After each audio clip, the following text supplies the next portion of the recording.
Dipanggillah, ya Salma ta'ali, wahai pohon Salma, kemarilah engkau. Itu pohon gerak pak jalan. Hadis ini sahih.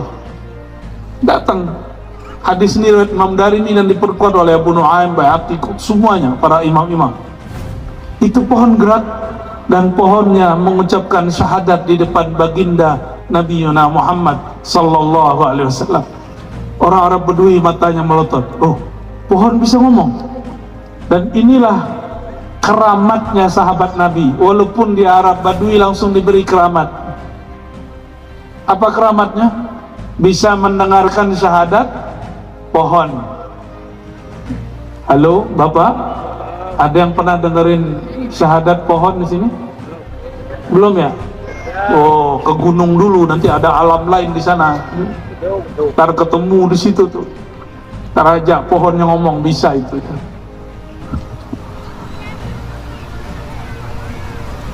Nabi panggil itu pohon, kayak gitu pohon, datang pohonnya.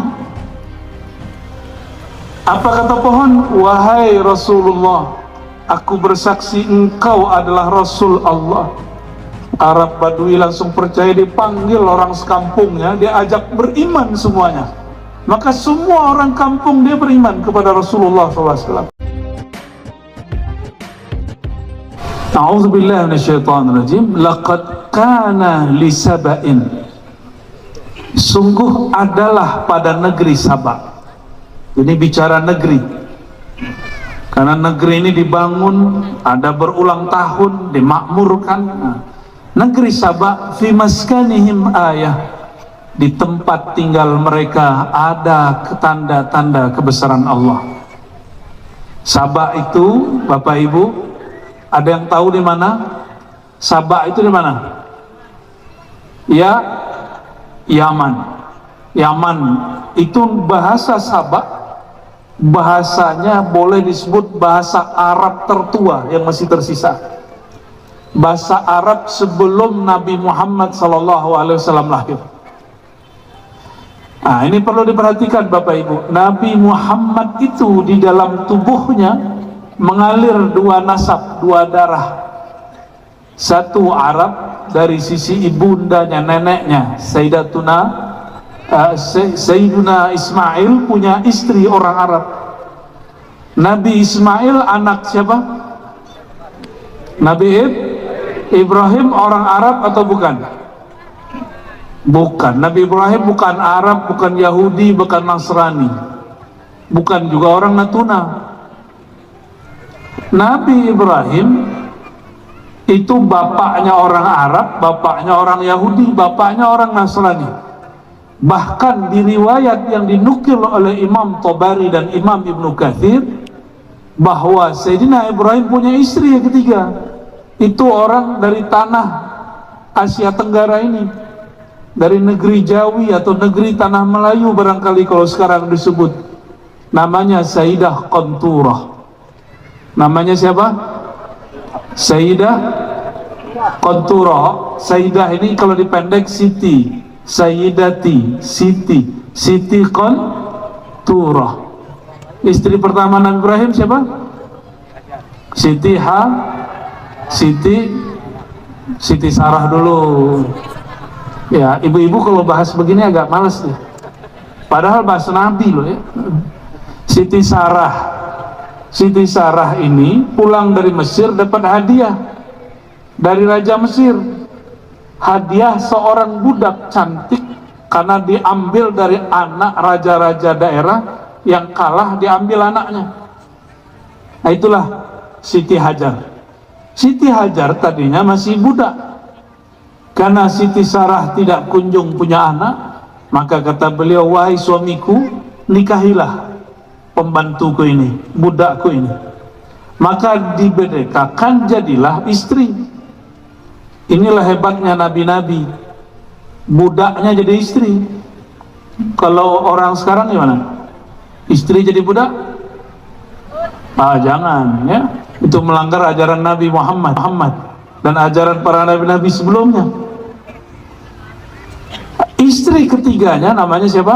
Sayyidah Qanturah.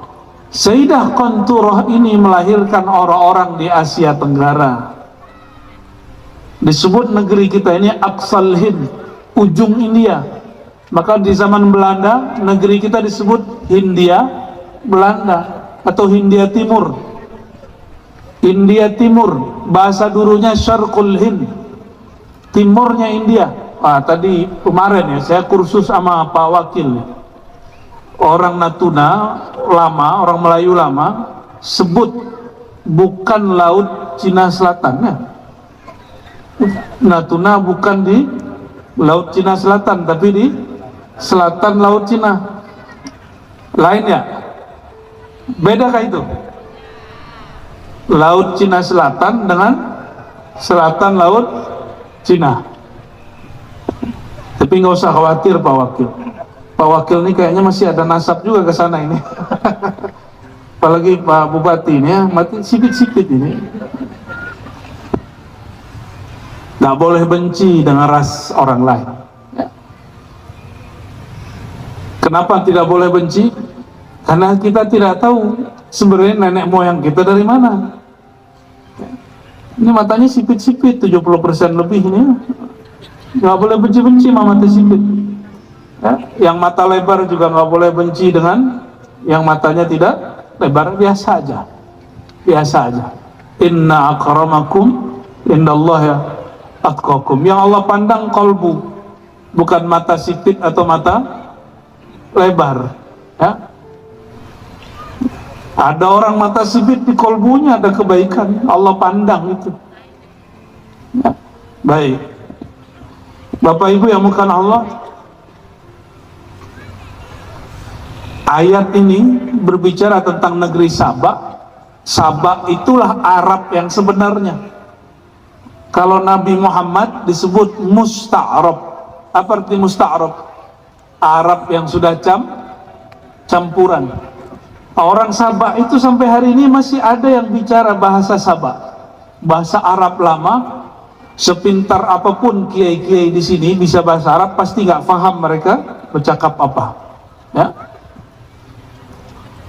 Apa kata Allah? Laqad kana li saba'in fi maskanihim ayah.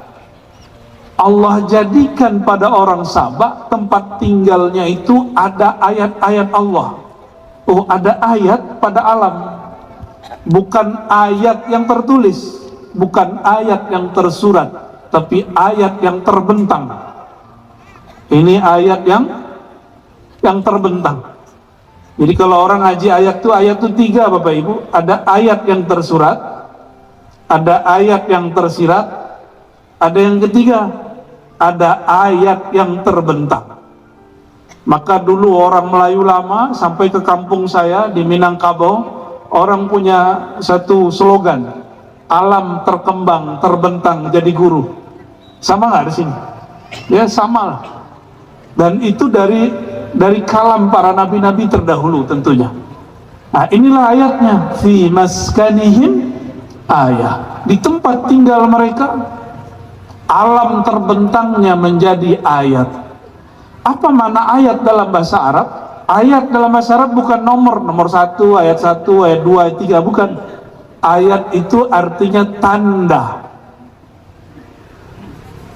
Apa arti ayat? Tanda.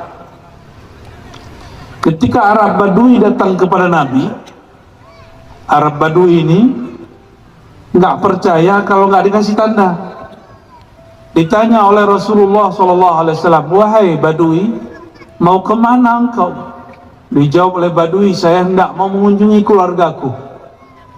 Lalu Nabi menawarkan, hei Badui, maukah engkau aku tunjukkan jalan yang kebaik? Bertanyalah Badui, apa itu wahai Muhammad? Dia belum panggil Rasulullah. Apa itu wahai Muhammad? Jadi yang suka-suka nyebut Muhammad, saya khawatir dia mungkin alirannya mazhab Badui. Tapi boleh nggak? Boleh, ya nggak apa-apa. Nabi Muhammad nggak marah kok. Paling nggak marah pengikut Nabi Muhammad. Apa kata Arab Badui? Apa itu hai Muhammad? Dijawab oleh Nabi Muhammad SAW, yang baik itu engkau percaya bahwa tiada yang disembah kecuali Allah. Aku adalah Rasul Allah. Apa pertanyaan Badui? apakah kamu punya ayat? Kalau Arab Badui jangan dikasih ayat Quran.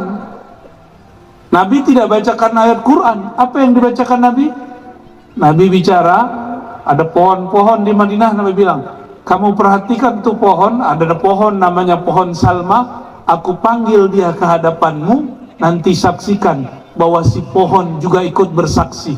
Asyhadu an la ilaha illallah wa asyhadu annaka Rasulullah. Kata Arab Badui, coba aja. Kalau engkau betul bisa memanggil itu pohon ke sini, aku percaya kepadamu. Ini Arab Badui, Arab yang tidak terpelajar, nggak sekolah kayak imam kita ini lagi mau selesai doktoral nih ya. Dipanggillah, ya Salma ta'ali, wahai pohon Salma, kemarilah engkau. Itu pohon gerak pak jalan. Hadis ini sahih. Datang hadis ini riwayat Imam Darimi dan diperkuat oleh Abu Nu'aim, Baihaqi, semuanya para imam-imam. Itu pohon gerak dan pohonnya mengucapkan syahadat di depan baginda Nabi Muhammad sallallahu alaihi wasallam. Orang Arab Badui matanya melotot. Oh, pohon bisa ngomong. Dan inilah keramatnya sahabat Nabi. Walaupun di Arab Badui langsung diberi keramat. Apa keramatnya? Bisa mendengarkan syahadat pohon. Halo, Bapak?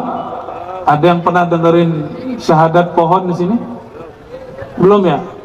Oh, ke gunung dulu, nanti ada alam lain di sana. Ntar ketemu di situ tuh. Ntar ajak pohonnya ngomong, bisa itu.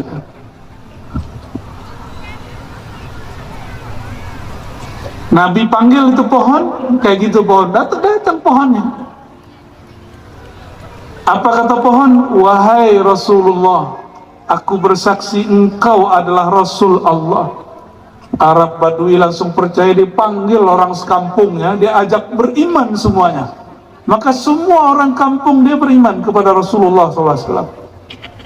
Tapi yang mendengarkan syahadat pohon hanya Arab Badui. Oh, itu kelebihan Badui. Orang Arab Badui ini satu percaya, semuanya percaya. Satu senang, semuanya senang. Tapi bahayanya satu tersinggung, bisa satu kampung tawuran. Ini Arab Badui.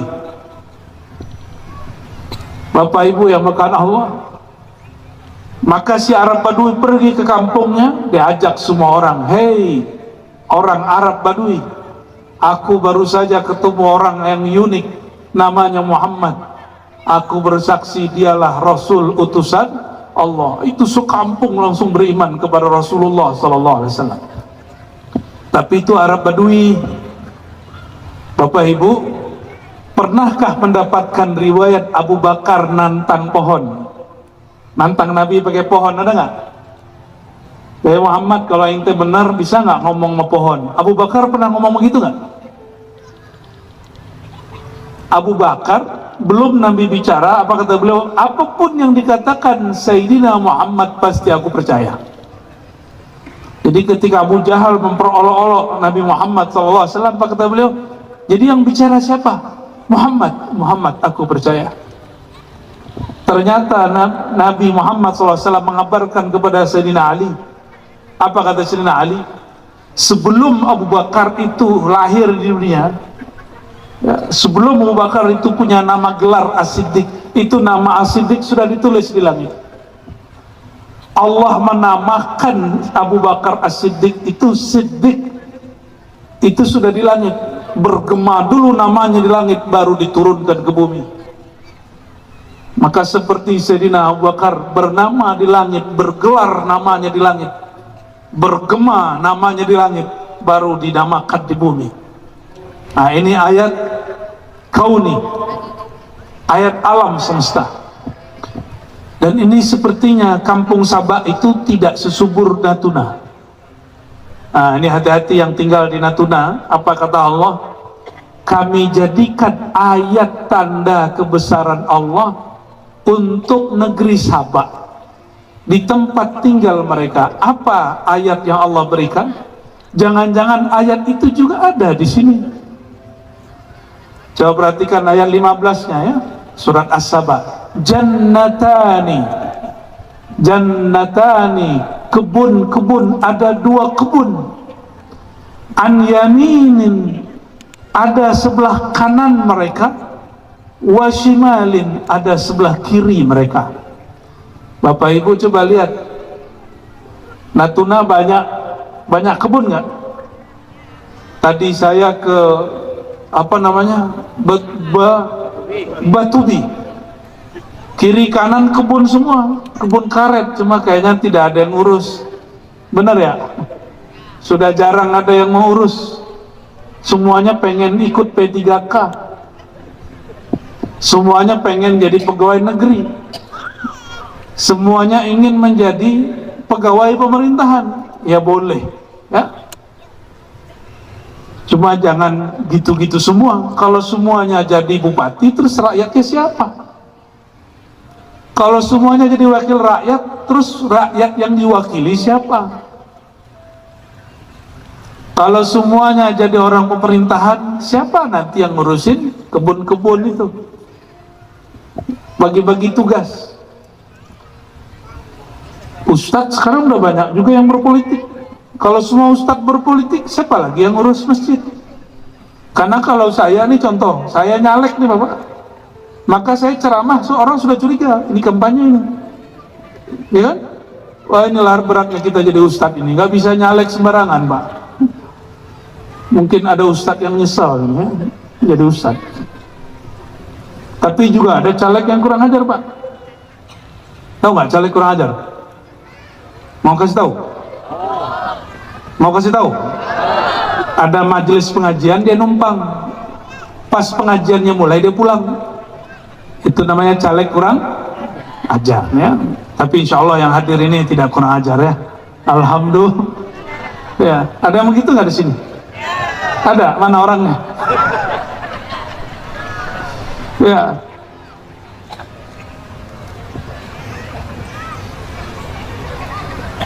Oke, kembali ke As-Saba. Jadi negeri Sabah, Allah sebutkan mereka dapat tanda-tanda dari Allah. Apa tanda kebesaran Allah pada mereka? Negerinya subur. Kita lihat kalau ke laut, di laut banyak mata pencarian, mana nggak? Orang sini kalau mau ke laut nggak perlu sekolah tinggi-tinggi, yang penting punya kapal. Ya, kulitnya hitam-hitam dikit lah, nggak apa-apa ya. Kalau ke daerah ke tengah, ada kebun, kiri kanan kebun. Maka tanda-tandanya orang Natuna, ayat-ayat Allah pada orang Natuna, tidak hanya kiri kanan kebun. Ketika dia melihat ke laut, di sana juga ada mata pencarian yang diberkahi oleh Allah SWT. Ini yang nelayan banyak nggak Pak? Yang nelayan kapan menebarkan benih Pak? Pernah ngerawat ikan nggak? Nah, pernah ngerawat ikan yang di laut itu nggak? Enggak, cuma tinggal ambil. Makanya laut sekitar Natuna ini banyak disukai oleh negara tetangga. Benar ya? Negara mana aja tuh? Cina, Vietnam, mana lagi? Thailand, tetangga kita semua. Malaysia aman? Sama aja ya.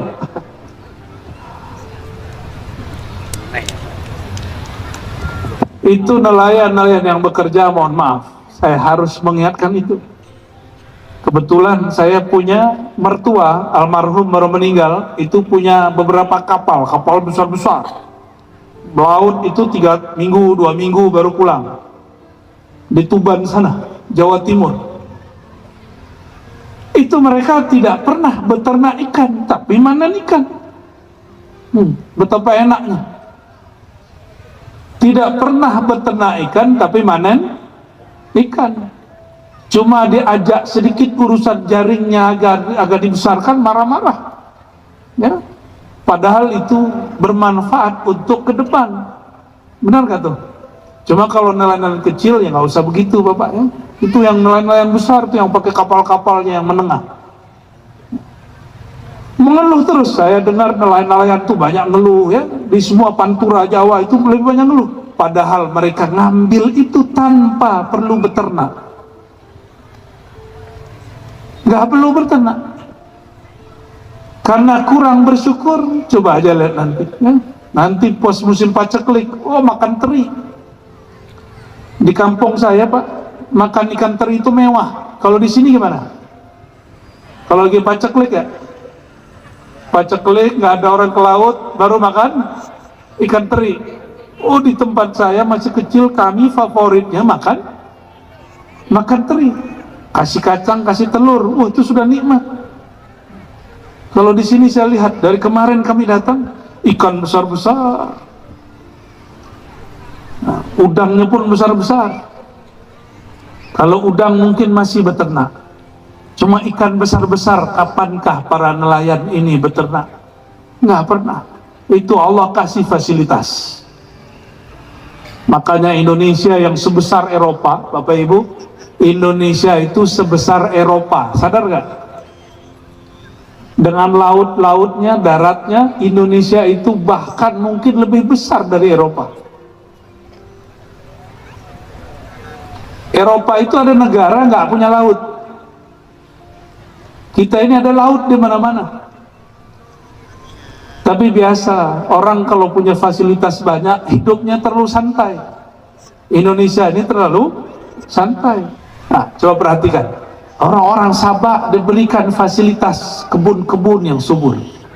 Sedangkan orang Natuna kebunnya subur, ditambah lautnya tidak perlu beternak. Lalu Allah berfirman, Kulu min rizki rabbikum washkurulah. Kulu, ini perintah, makanlah dari rezeki Rabbmu. Apa arti Rabb? Rabb itu terjemahan Melayunya Tuhan. Tapi kalau dibuka kitab tafsir, Tuhan yang bersifat mencipta, Tuhan yang bersifat mengatur rezeki, itu Rabb.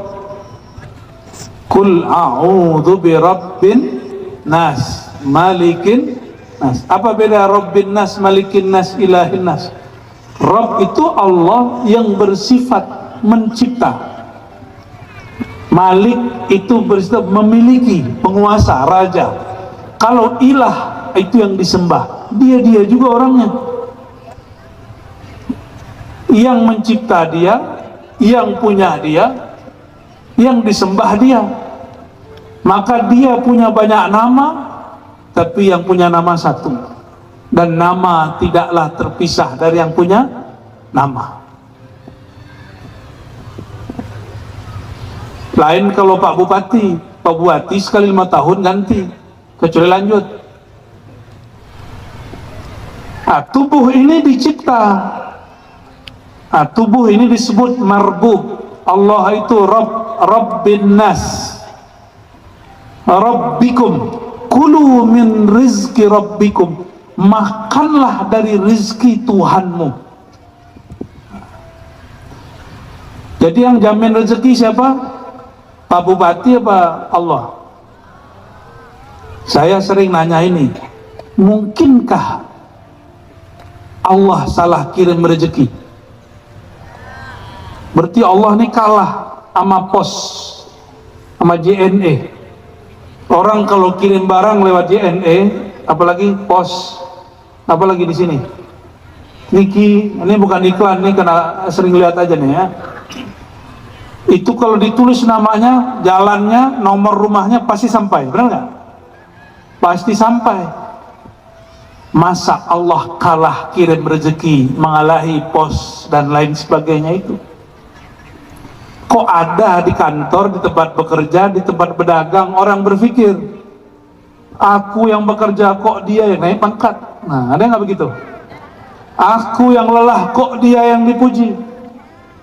Aku yang kerja kok dia yang dapat jabatan? Ada yang ngomong begitu nggak? Itu orang nggak kenal dengan Rob. Berarti baca Fatihahnya baru di lisan, belum pakai kolbu. Bismillahirrahmanirrahim. Alhamdulillahi Rabbil Rabb, yang menciptakan, yang memberi rezeki, yang ngatur rezeki. Itu walaupun Bapak Ibu duduk berdua, itu rezekinya gak keganti, gak ketuker. Anak kita kembar, anak kita 1, 2, 3, itu rezekinya nggak ketukar. Bahkan suami istri yang tidur bersama setiap malam, itu rezekinya tidak tertukar. Jadi nggak usah terlalu galau ya, yang mau tes PNS, tes masuk anggota polisi TNI, yang mau tes jadi P3K, nggak usah khawatir, rezeki tidak tertukar. Ambil saja ikhtiarnya, serahkan putusannya kepada Allah Subhanahu wa ta'ala. Nah ini maknanya, kulu min rizki rabbikum, makanlah rezeki Tuhanmu. Jadi perintah Allah itu kalau nyuruh makan berarti menyuruh juga cari cara supaya makan, cari cara supaya makan. Jadi perintah makan di Quran itu juga perintah bekerja. Kata Nabi SAW, sebaik-baik usaha makan adalah usaha dan makannya Nabi Daud. Kenapa? Dia usaha sendiri, lalu dia makan hasilnya. Tapi tunggu dulu, ada 2 orang datang kepada Rasulullah SAW. Satu ngaji aja. 2 orang ini bersaudara, yang satu lagi bekerja. Selesai sahabat ini ngaji, yang bekerja datang. Apa kata dia? Wahai baginda Rasulullah, ini saudaraku yang suka ngaji ini, dia tidak bekerja. Yang nanggung makan dia, orang dulu makannya 2 kali sehari. Orang Natuna berapa? 3. Waduh, melebihi orang Sabah itu, melebihi sahabat Nabi. 3 kali ya, bener. Paginya pakai apa? Nasi. Siang nasi, malam nasi. Pantesan sakit gula. Bapak Ibu ya berkahan Allah, itu sahabat ngomong begini, wahai Rasulullah, itu yang ngaji-ngaji dengan engkau itu, makannya aku yang tanggung. Apa kata baginda Rasulullah SAW? Wahai sahabatku, la'allaka turzaq bihi. Tahukah kamu sukses itu bisa jadi karena berkat dia ngaji itu, karena berkat dia engkau tanggung. Nah inilah rahasia kita nanggung anak yatim, nanggung fakir miskin. Kalau Pak Kemenak suka nyebut kata J, ada yang bisa tebak? J-A-N-D-A, jando kata Pak Kemenak ini ya. Lidahnya agak genit sedikit. Alhamdulillah, kalau Pak Kemenak lidahnya nggak genit, nggak bisa ceramah. Jadi kalau naik mimbar diam aja, Assalamualaikum warahmatullahi wabarakatuh, diam. Nah, repot juga kita. Alhamdulillah, kulu min rizki rabbikum, makanlah dari rizki Tuhanmu. Nah, ini perintah cari kerja ya, segala macam. Tapi ada kaedah di situ Bapak Ibu. Kapan makan itu menjadi dahsyat? Kalau engkau melihat bahwa itu rezeki Tuhanmu. Inilah yang disebut oleh Imam Arif Billah Ibn Atta'illah Sekandari, Imam Sunnah di zamannya. Apa kata beliau? Jika engkau mendapat hadiah dari orang lain, dihantarkan makanan orang-orang lain, maka janganlah engkau terima dahulu sampai engkau melihat, meyakini bahwa Allah lah yang mengirim rezeki untukmu. Baru boleh diambil secara ruhani. Nah, kebanyakan kita makanan minum di depan langsung blok aja, benar nggak? Ini yang tadi minum, ada yang baca doa nggak? Atau meyakini ini air dari Allah, yang menghilangkan rasa hausku adalah Allah, bukan air. Ada yang begitu nggak? Kayaknya belum ya. Minum aja, selesai, begitu. Ya. Syekh Muhammad Sair Ramadan Al-Buti, apa kata beliau? Kalau ada orang meyakini air ini yang menghilangkan haus, batin dia syirik. Kenapa? Karena yang menciptakan rasa segar bukan air, yang menciptakan rasa segar siapa? Allah. Dan bersyukurlah lahu, karenanya. Nih perhatikan, mohon maaf para ustadz, kebanyakan ustadz itu menyebutkan ayat la in syakartum la azidannakum. Pak Kemenak nih jagonya nih ya. Ya teman-teman Pak Kemenak lah itu ya. Biasanya ustadz-ustadz ini nanya, mau nambah rezeki nggak? Pasti jawabnya benar Pak. Mau tambah rezeki? Mau tambah nikmat? Pasti semuanya mau. Maka kata ustadz, dibacakan ayat ini, kalau mau tambah nikmat, tambah rezeki, bersyukurlah. Coba perhatikan, ini kalimat mirip dengan kalimat yang berikut ini. Coba dengerin ya. Mau dapat tunjangan tambahan nggak? Kalau mau, ayo kerja lembur. Mirip nggak? Beda dengan ini ya. Perhatikan yang ketiga, sayang sama Pak Bupati nggak?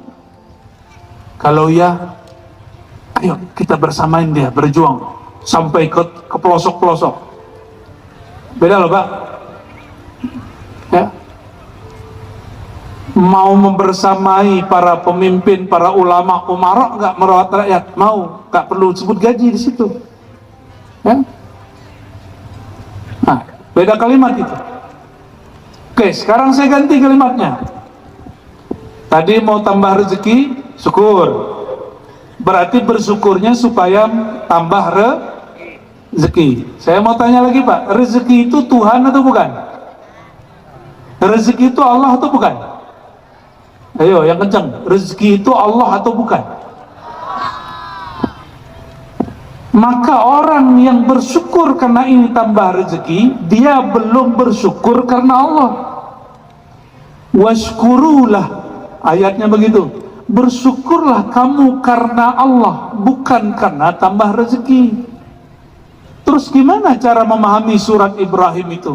La in syakartum la azidannakum itu. Ayat favoritnya buya-buya, ustad-ustad, tuan-tuan guru ini. Jika engkau bersyukur, akan aku tambah nikmatnya.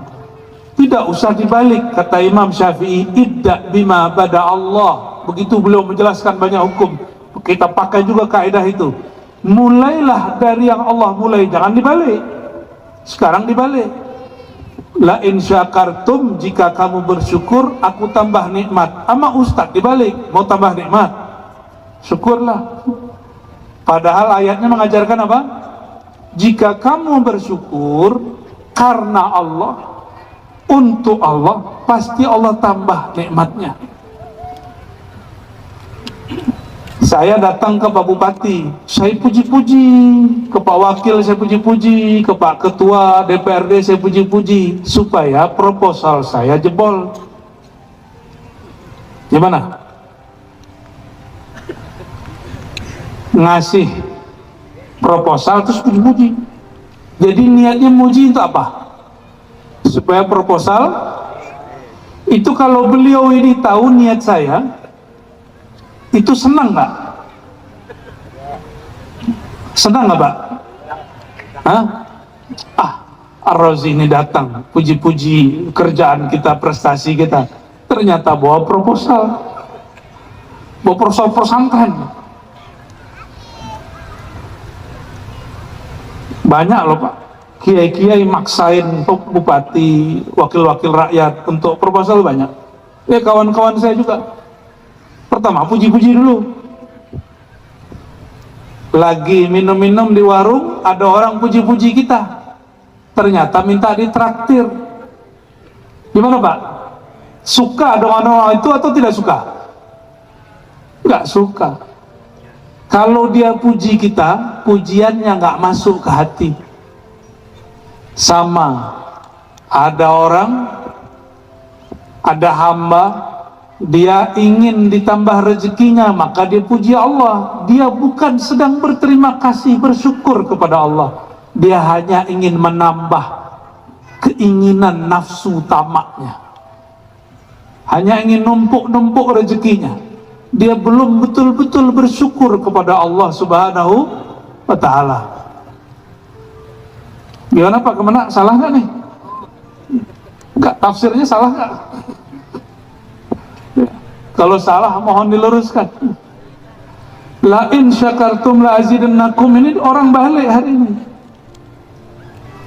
Seharusnya bersyukurlah kamu, nikmat pasti bertambah, jangan dibalik. Ingin tambah nikmat, bersyukurlah kamu.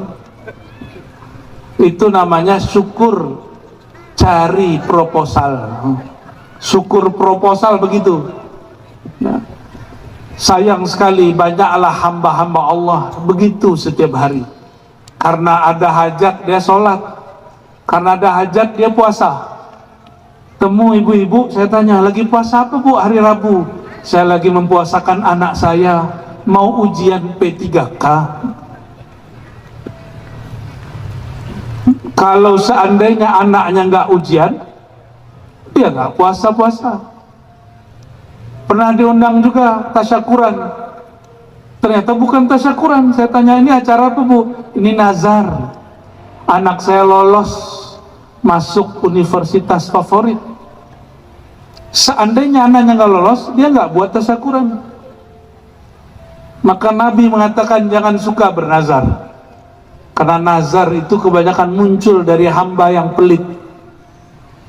Kalau Allah tidak kasih, dia nggak sedekah. Kalau Allah tidak jadikan, dia nggak mau beramal. Nah, orang-orang hari ini banyak begitu, ya. Bapak Ibu ya, bukan Allah. Jadi apa makna washkurulah? Bersyukurlah karena Allah. Saya datang ke Pak Bupati, Pak Wakil, ya, wakil-wakil rakyat saya pilih. Bapak ini orang baik. Bapak ini prestasi ini. Sebutkan betul-betul dari hati. Lalu saya kritisi mana yang perlu dikritisi, saya puji mana yang perlu dipuji. Pasti besok-besok beliau undang saya lagi. Karena nggak bawa proposal. Karena berbicara apa adanya. Bayangkan Bapak Ibu, jangankan Allah, sekelas manusia, Pak Bupati, bahkan kita punya kawan, kita mandang isi hati dia. Lagi di warung, ada yang puji tapi tidak dari hati. Kita bilang, dia ini buat-buat. Coba perhatikan, ternyata kita ini sudah berhukum dengan hukum hati, hukum kolbu, hukum rohani, walaupun bukan sufi. Lebih senang orang jujur atau pembohong? Jujur itu bab tasawuf, sidq bahasa Arabnya. Bapak Ibu, senang pemimpin yang adil atau yang zalim? Al-adalah, az-zulm itu dalam bab tasawuf, bab rohani. Senang pemimpin wakil rakyat yang amanah atau yang khianat? Berarti masyarakat ini sudah bertasawuf lama. Jadi mereka nyoblos itu sudah dengan rohaninya. Walaupun ada juga yang terpanggil oleh amplop, ya. Banyak ya. Ya salam. Apa maksud saya sebutkan contoh-contoh itu Bapak Ibu? Hari ini kebanyakan orang datang kepada Allah itu bersyarat, sedangkan Allah memberinya tidak bersyarat. Kita ini maunya bersyukur supaya ditambah, padahal Allah itu maunya kita bersyukur, tidak perlu ada niat-niat begitu. Kawan sejati, kita lagi senang susah, tunggu Pak. Ini tunggu nih Pak Bupati, Pak Wakil Bupati punya masalah, siapa yang menemani beliau? Itu teman sejatinya. Bapak Ibu pernah punya masalah, siapa yang menemani kita? Itulah teman sejati. Lalu hamba sejati siapa? Hamba yang tetap menyembah Allah walaupun nikmatnya ditahan. Saya mau tanya Pak, kalau rezeki sedang ditahan, Allah tetap Tuhan nggak? Kita tetap hamba nggak? Lalu kenapa orang ngeluh? Kenapa mereka mulai syak, ragu kepada Allah? Berarti kita jadi hamba bersyarat. Kita ini jadi hamba masih Kalau diberi nikmat saya rajin ke Allah, kalau nggak diberi nikmat ya udahlah cuek aja sama Allah. Jadi Allah ini berdasarkan pemberian. Kalau punya pasangan begitu ditinggal nggak Pak? Halo Pak, punya bini begitu ditalak langsung nggak? Duit kita tebal, dompet kita penuh, dia puji-puji. Di akhir bulan dia caci maki. Mau punya istri begitu? Ya, kalau saya langsung, kalau talak cuma 3, saya talak dia 300 kali.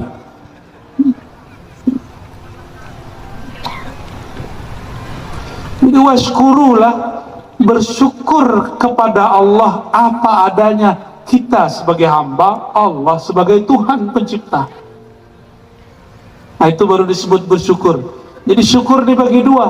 Ada syukur karena nikmat, ini syukur bersyarat. Ada orang bersyukur kepada sang pemberi nikmat. Inilah syukur ahli hakikat. Inilah syukurnya Nabi Muhammad sallallahu alaihi wasallam. Mau syukur Nabi Muhammad bukan? Nah, mulai malam ini kalau berterima kasih kepada Allah, kalau mau sholat tahajud, kalau sholat witir, sholat duha, bukan lagi karena ingin mengejar rezeki. Mengejar rezeki kerja aja, jangan pakai ibadah. Kata Imam Syazili, salah satu ciri-ciri hamba yang dimurkai Allah, dia beramal-amal akhirat, dia pakai tujuannya untuk dunia. Ya, dia pakai amal akhirat tujuannya dunia. Maka tadi siang saya sampaikan, pencitraan itu boleh, yang penting dia mencitrakan yang baik, yang tulus. Mencitrakan itu salah satu cara Allah juga. Allah mencitrakan keindahannya dalam diri Sayyidina Adam, Sayyidina Muhammad sallallahu alaihi wasallam, tapi dengan apa adanya. Kata Ibnu Athaillah, Bapak Ibu, subhana, sungguh hebat, man satarah, ya, siapa yang menutupi si hamba, ya, bijamali sitrihi, ya, dengan keindahan sifat-sifatnya. Jadi seandainya kita ini tidak ditutup oleh Allah dengan keindahan sifatnya, orang pasti lihat aib kita. Coba Bapak Ibu lihat diri kita masing-masing. Masing-masing kita punya aib bukan? Punya aib. Seandainya itu yang ditampakkan oleh Allah, betapa malunya kita. Jadi sekarang ketika aib itu ditutup, siapa yang menutup? Allah. Dengan apa Allah menutup? Bijamali sitri, dengan sifat sitriyahnya, keindahan sifat sitriyahnya. Ya, maka mohon maaf nih para pemimpin, wakil rakyat atau siapapun yang bekerja, jika ada orang puji kita, itu dia bukan lagi puji kita, dia lagi puji sifat Allah yang Allah tempelkan pada kita. Jadi kalau kita, saya kira sudah mau. Ini mbak-mbak, saya tanya nih. Di sini mbak-mbak ini panggilnya apa nih? Kakak-kakak. Kakak-kakak yang cantik ini pernah dulu buat muka cantik nggak? Atau dari sananya? Siapa yang buat? Orang tua? Ibu yang buat anak cantik? Ya. Berarti kalau seorang perempuan cantik dipuji cantik, yang sedang dipuji siapa sebenarnya? Allah. Sifat itu sudah mulai ditutup-tutup, dibuka-buka. Bukan ditutup lagi, dibuka. Tambah umur, keindahan wajah mulai hilang. Benar nggak? Di saat itulah suami istri, jika dia cintanya kepada rupa, pernikahannya rusak. Karena pasangannya sudah mulai mukanya pudar, keriput sudah mulai muncul. Tapi jika indah cantiknya dari dalam, kolbu yang cantik, hati yang gagah, yang tampan, walaupun muka mulai keriput, gigi sedang mulai berjatuhan, kulit sudah mulai ditarik oleh bumi, masih cinta. Itu cinta bukan ke wajahnya, tapi cinta kepada cantik yang di dalamnya, tampan yang ada dalam dirinya. Bapak Ibu betah nggak? Nih bapak nih duduk samping orang cantik tapi mulutnya kasar, roknya pendek, betisnya putih, dicat, mata kita lirik-lirik. Apa kata dia? Apa kau lihat? Langsung kabur gitu. Benar nggak Bang? Enggak. Tapi kalau ada orang cantik tutup aurat, dia nggak banyak cerita. Kita ketemu, dia sapa, senyum, belum mata melihat hati sudah jatuh cinta. Itu bukan jatuh cinta ke rupanya, jatuh cinta kepada sifat yang Allah tempelkan kepada dia. Nah, orang-orang seperti kita sudah mulai mempraktekkan itu di dunia hari-hari. Coba Pak Bupati, senang sama staf yang jujur atau cantik tapi khianat? Jujur, jujur muka jelek, cantik khianat, pilih mana? Cantik korupsi, jelek apa adanya, pilih mana? Walaupun jelek apa adanya, itu namanya melihat pakai mata batin. Padahal beliau ini nggak sufi, bukan wali Allah juga ini, belum. Tapi sudah berhukum dengan hukum rohani, hukum hati, hukum ma'rifat, hukum hakikat. Apa itu? Saya suka kepada orang amanah dan jujur, betul nggak? Senang dengan staf yang setia. Staf setia itu bukan staf cantik, staf gagah. Jadi kita ini sudah dari sananya berpikir secara rohani. Lalu kenapa ada orang hari ini tidak mau membicarakan rohani? Bab syukur, coba yang belajar di pesantren, tanya Pak Kemenang, adakah bab syukur di kitab fikih? Bab syukur adanya di mana? Kalau di kitab fikih, bab pertama taharah bersuci, terakhir bab muamalat, nanti dibuka-buka lagi ada bab jihad, ujung terakhir. Tidak ada di kitab fikih atau kata orang Melayu lama fiqh, benar ya? Kitab fiqh, kitab hukum, hukum zahir, tidak ada bab namanya syukur, nggak ada. Bab amanah nggak ada. Itu adanya di kitab apa? Di kitab tasawuf. Makanya kalau akidah akhlak itu yang diajarkan di sekolah budi pekerti itu, langsung saja disebut tasawuf, itu beres itu Pak. Cuma karena ulama-ulama di negeri ini takut disebut sesat oleh manusia. Ya, saya ngajar kitab hikam, apa kata orang? Rozi, kamu nggak takut disebut sesat oleh kelompok sebelah? Nggak tahu maksudnya kelompok sebelah itu siapa? Ya, saya tanya balik, Kiai, sejak kapan kita beramal untuk dapat ridho kelompok sebelah yang kamu maksud itu? Kita ini ngajar berdakwah untuk cari ridho Allah, bukan mencari ridho kelompok tertentu. Allahumma lakal hamdu hamdan thayyiban katsiran mubarakan fi. Ya Allah, semua pujian kembali kepada Engkau.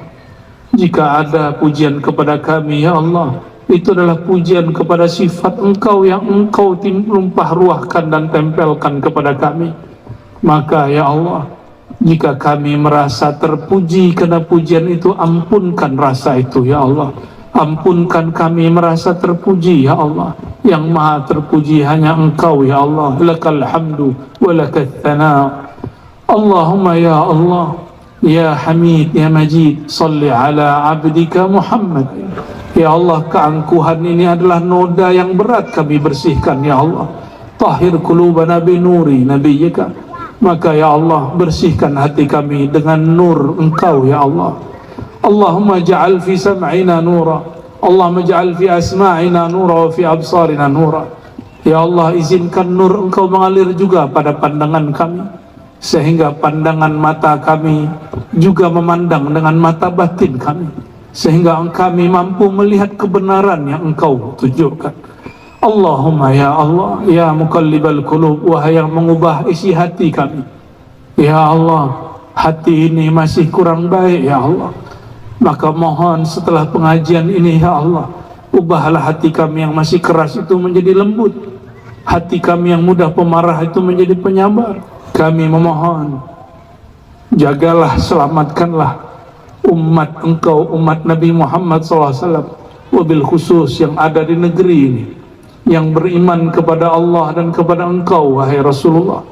Ya Allah, jagalah para pemimpinnya, selamatkanlah para ulamanya, berkahilah rakyatnya, jagalah negeri mereka, khusus negerinya Indonesia dan semua negara-negara Islam dimanapun berada. Allahumma ya Allah, Rabbana atina fid dunya hasanah wa fil akhirati hasanah wa qina adzabannar. Ya Allah, kami memohon kebaikan di dunia, yaitu cinta kepada Engkau, kenal kepada Engkau, dan baik di akhirat, yaitu mendapatkan syafaat kekasih Engkau Nabiina Muhammad sallallahu alaihi wasallam. Waqtimna ya Allah bihusnil khatimah. Ya Allah biha, ya Allah biha, ya Allah bihusnil khatimah. Wa sallallahu ala sayyidina Muhammad walhamdulillahi rabbil alamin. Bapak Ibu yang berkenan Allah, selamat berulang tahun Kabupaten Natuna yang ke-24. Semoga pemimpinnya berhati-hati Nabi Muhammad SAW, dan rakyatnya berhati-hati, hamba-hamba yang bersyukur hatinya juga Nabi Muhammad SAW. Demikian dari kami, mohon maaf salah dan kurangnya. Subhanakallahumma wa bihamdika, asyhadu an la ilaha illa anta, astaghfiruka wa atubu ilaih. Assalamualaikum warahmatullahi wabarakatuh.